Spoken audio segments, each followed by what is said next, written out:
the story of an Anglo-Saxon hero, Beowulf. This story, set in Denmark, belongs to the traditions of the Anglo-Saxon tribes, which spread across northern Europe after the collapse of the Roman Empire. The story of Beowulf was first found in poetic form as part of the Anglo-Saxon chronicles. These chronicles were written in England during the 9th to 12th centuries. In the dark days of constant warfare, which followed the withdrawal of the Roman armies from northern Europe, there were many small kingdoms, all fighting to save themselves from falling into the hands of larger foe. In those days, strong, brave, well-trained fighting men were a tribe's only salvation. Such men were admired as heroes. This is a story of Beowulf, a hero of his time. In the troubled dark ages, there lived in Denmark a king named Hrothgar. He gathered a fine band of fighting men around him, and for a while brought peace to his kingdom. No one dared attack a land defended by Hrothgar, and could meet his warriors. To reward his men, Hrothgar built a great hall where they could meet together and feast during the dark days of winter. A hall where they could talk of battles past and plan what they should do if danger threatened again. Some years went by and Hrothgar passed his fighting prime, but still young men came to train with him, and the kingdom remained safe.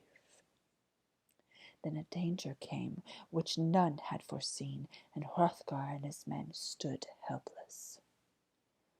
Hrothgar's great hall was called Herod, and it was set in a land of fens and moors. One year a terrible fiend named Grendel came to live on the fens with his mother. Their home was in a dank cave below a dark mere, and so frightful were these terrible creatures that not even wild animals dared approach them. One night, on his wanderings across the fens in search of an unwary animal or a lonely traveller, Grendel heard the sound of laughter and music coming from Herod.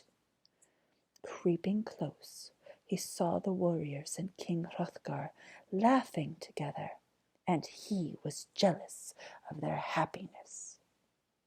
He waited until the small hours of the morning, when the men were asleep across their seats, and King Hrothgar sat above them, dozing on his throne. Grendel crept into the great hall of Herod, and slew 30 of the warriors, and dragged them away to his lair. In the morning, when those who were left awoke, they stared at the bloodstains on the floor and the empty places of their comrades, and they wept. They knew this was the work of Grendel. The next night the same thing happened. Grendel crept unseen and unheard into Herod, and killed 30 warriors and took them away. The bravest of Hrothgar's men tried to defend the halls against this wicked fiend, But Grendel was not easily seen, and even less easily caught. Swords and knives were useless against him as they glanced away from the mist which surrounded him. Soon no warriors would come to feast in Hrothgar's hall, and the old king sat alone. News of the dreaded Grendel reached Beowulf, the son of the king's sister, where he lived in Geatland. Beowulf was brave and strong and well trained in fighting, but he was young and needed experience in confronting many different foes. As was the custom amongst nobles, Beowulf called together his friends and set out to fight this new terror, so that they might gain in glory and, if they survived, learn new tricks with which to defend their own people. Beowulf and his friends sailed across the seas to the shores of Denmark. They strode to the forlorn grandeur of Heorot and stood before King Hrothgar. "Hail to thee, Hrothgar!" called Beowulf, bowing low. "I have come to rid your hall of this fiend Grendel, who comes in stealth by night. I have slain giants, and I have slain sea monsters. A creature of the mere holds no terror for me." Hrothgar welcomed this brave young guest, but shook his head sadly. "I trust you will succeed where others have failed," he said. "But do not be too confident. Grendel creeps in unseen. Weapons are of no use against him. Take care for your life, young man." But Beowulf felt no fear. That night he and his men feasted with Hrothgar and Heorot, but when the meal was over, Hrothgar went away. Even he dared no longer pass the night in that hall. Beowulf laid aside his sword and took off his coat of mail. "If Grendel likes to fight without a weapon, then I will oblige him," smiled Beowulf to his men. They settled down to rest, each wondering in his heart if he would ever see his homeland again. In the darkness before dawn, Grendel came stalking across the fens and the moors.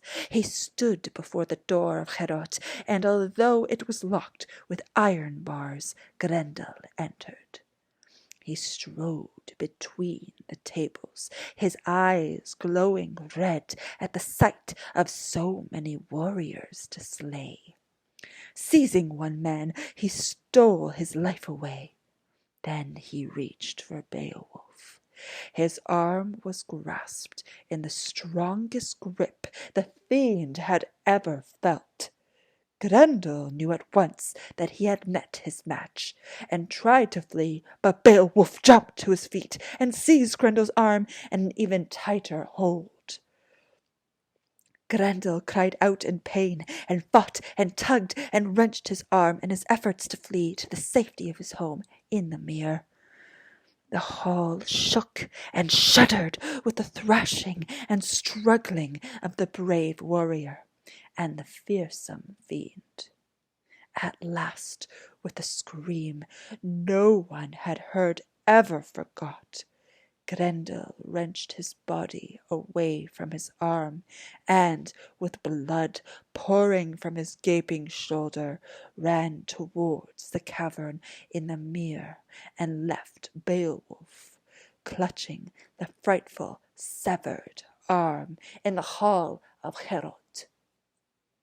In the morning, when the sky was light, Beowulf followed the trail of blood across the moors and found the body of Grendel.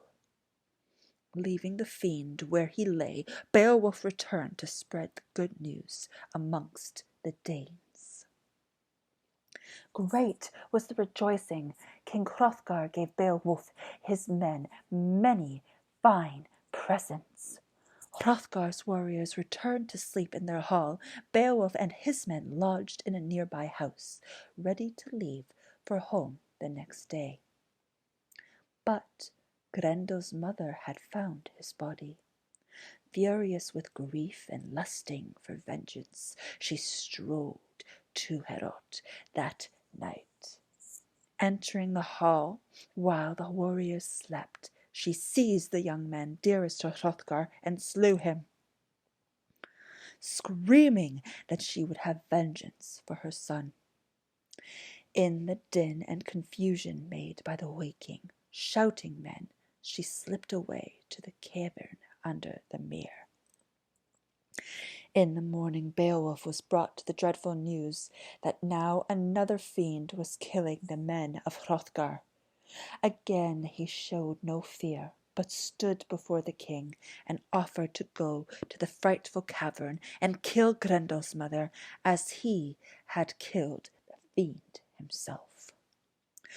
Hrothgar ordered horses to be saddled, and with Beowulf and a band of men rode out over the moors and fens until they reached the dark mere under which lay the cavern that had been Grendel's home. Frightful sea monsters swam about in its murky depths. But when one of Hrothgar's men blew a blast on his hunting horn, they fled.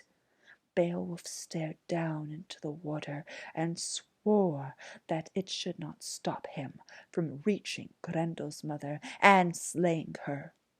He put on his coat of mail, he put on his helmet, and took up his sword, then stepped into the cold waters. For a day he groped through the mere. Suddenly he felt himself seized in a powerful grip. Grendel's mother had found him. With amazing strength, the creature dragged Beowulf into a damp cavern. Looking round, he saw that it was lit by a beam of white fire. Now Beowulf could see his enemy, and wrenching himself free, he struck at her with his sword. But, like Grendel, his mother could not be harmed by a sword made by mortal hands. Flinging Beowulf to the ground, Grendel's mother pulled a dagger and was about to stab him, when the young man saw a beautiful old sword hanging on the wall.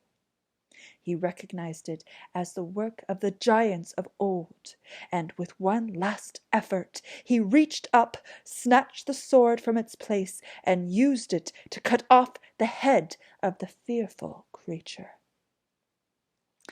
Out of danger at last, Beowulf looked around the cavern and saw the body of Grendel lying on a couch.